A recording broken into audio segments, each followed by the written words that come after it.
it's my holy Trinity Niner topic. Give me I want three names. Okay. Your DC pick, your number one choice for DC. Okay. Your number one choice for the pick at 31. And your number one choice for the free agent signing.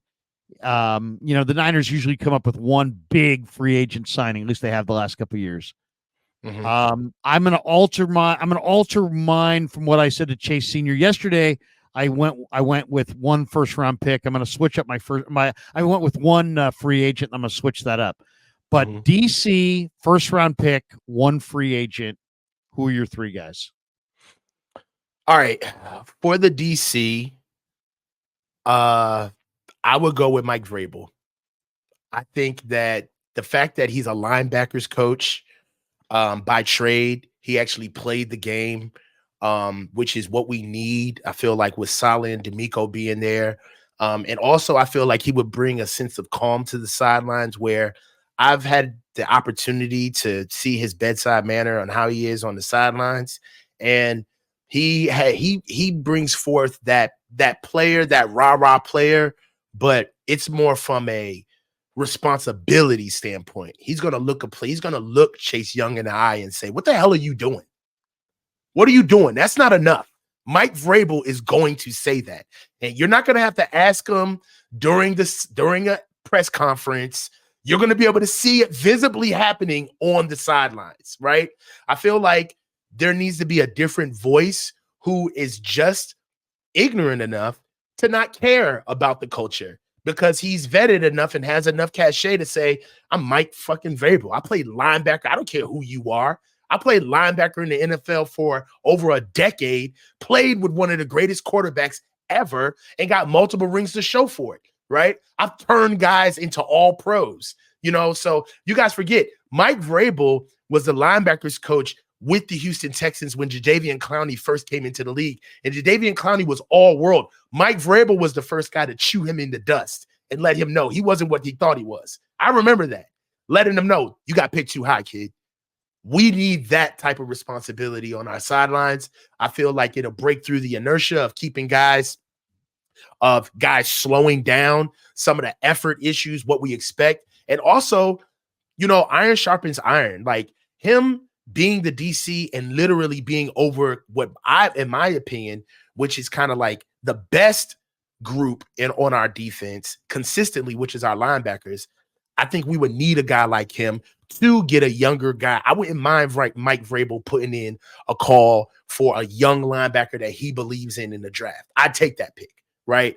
I take Mike Vrabel being on top of Jalen Graham and D Winners and turning them into what they need to be, and them being in their second league and understanding that Mike Vrabel is looking at them like they're rookies still. Like, no, you need to be better. So I want Mike Vrabel. And then also, I think that he would rub off on a lot of people. I think there's some immaturity and some things that just isn't in his way of handling business, where people would kind of play the act in front of him because he is that serious of a man. I would like Mike Vrabel. For my pick, Amarius Mims, of course, if he falls to us. I would love to get him at 31. If we can't get him at 31, I would take Zach Frazier out of West Virginia. If not Zach Frazier out of West Virginia, got to go with Graham Barton. And only reason why I like Graham Barton is because Graham Barton can actually play center, guard, and tackle. So you kind of get more bang for your buck with Graham Barton. The last question was number one free agent. Number one free agent that I would get. If I had to, Lloyd Cushenberry. Okay. I'd love to get Lloyd. I think moving Jake Brindle off of that contract and putting in like a stout guy that's athletic, that can run, and he's not going to get bull rushed. I think Lloyd would be a great addition to our offensive line. All right. I'm going with, so you got Vrabel as your DC, Amarius Mims, and Lloyd Cushenberry. Mm-hmm. That's right? Yep. Yep. Okay, those are your three. I'm going to stay with my Bill Belichick. You want Bill? I want Bill as the DC. I'd be happy with Gus Bradley, but I want Bill. My draft pick, the more I look at the draft, the more I'm falling in love with the defensive tackles. And the more I look at the Niners, I'm thinking, you know what? Kinlaw's no slam dunk to return. Givens is no slam dunk to return. Armstead is old with foot and ankle issues and knee problems. You just mentioned you'd love to cut Javon Hargrave. I'm kind of right there with you. So I don't see a lot of there in the middle of that defense. And so I'm going to go defensive line in for the next two here. And I do like, especially after I watched that kid Greenfield, and I like Ladarius Henderson, and I like I love Christian Jones from Texas, and I love Henderson from Michigan, and I love Javon Foster from Missouri, and I love this kid Greenfield. So I'm going to go defensive line. And there's a couple guys I really love. I really love Darius Robinson, the defensive lineman, and that's what I went with yesterday. Darius Robinson from Missouri, 295. He had 8.5 sacks. He was the Practice Player of the Week award winner in Mobile this year. Love him. Love Chris Jenkins, who was on the Bruce Feldman freaks list. But he doesn't, he only had 2.5 sacks, and he gets moved. I mean, he's like a little bit more like Mozzie Smith. He's a little bit more of these like workout warrior that doesn't quite produce very much. So that kind of worries me. Ask Dallas fans about Mozzie this year. And then I love Tavondre Sweat, but I just, I don't know that you can have an interior guy that gives you no pass rush, and Tavondre Sweat doesn't give you tons. Right. The other guy, the other Texas kid, Byron Murphy. I like Murphy. I really like Byron Murphy, but I think it's unrealistic to think that he's going to fall to 31. I think he's probably mid-first round pick. So I can't have him.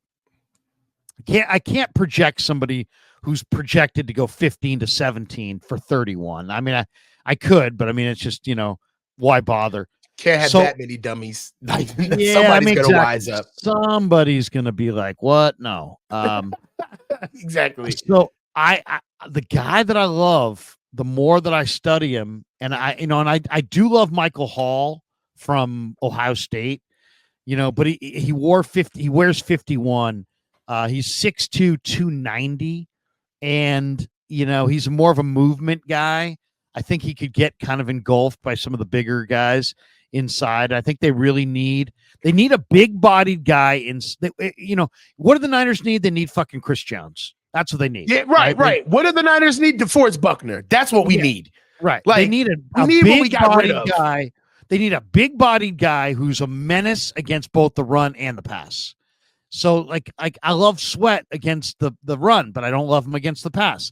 I love Michael Hall and his activity, but I don't love him against the run. Yeah. So I got to get a guy that I love. Specialist football gets you, man. Specialist football kills you, because now you got all of these guys that are good at this one thing. But when it comes to the league, we need more, man. We need you to be good at everything. There's a guy who Tankathon has at 68 in their draft, and I would take him literally at 31. His name's Rook Ororo. And it's spelled Orhorhoro. O-R. Yeah, Rook Ororo Hororo. Spell the first name.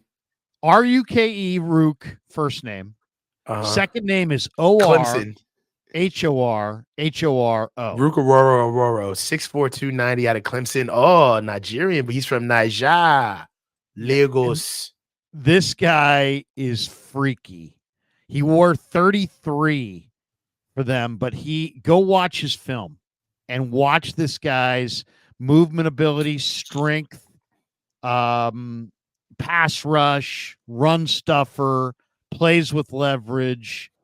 This guy, by the time the draft rolls around, They're going to be, as I said, they're talking about him in the 50s and 60s right now. He's going to work his way up to, high second round, late first.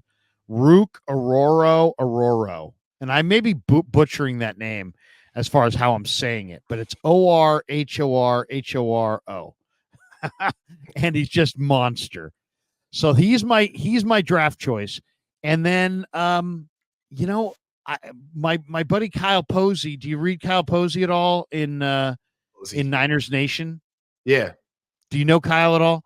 Yes, I have. I haven't had the chance to formally introduce myself, but I'm trying to get correspondence with him as we speak. Yeah, he really. You'll hear him sometimes on the calls. He lives in Arizona. He coaches high school football down there, and I've done a bunch of stuff with him. But he had a whole thing on Bryce Huff, and you know what? The more I watch Bryce Huff, the more I think. Yesterday I said Brian Burns, but Brian Burns is going to cost so much. Brian Burns wants money like Bosa money. And he ain't getting that. He's been trying to get that for a while. He's been trying to get it for a while. But Bryce Huff is really something, man. And especially if they wind up with Jeff Ulbrich, the Jets guy. Mm-hmm. I think Bryce Huff might be a super underrated free agent to get opposite Nick Bosa. I don't know how much you've studied of Bryce Huff, but Bryce Huff, with the Jets this year, just the motor revs really high. How is he against the run? He's not as good against the run, but he is just the guy is just. I mean, I think he's big. He's good enough to. He's 6'3", 255. He's only 25.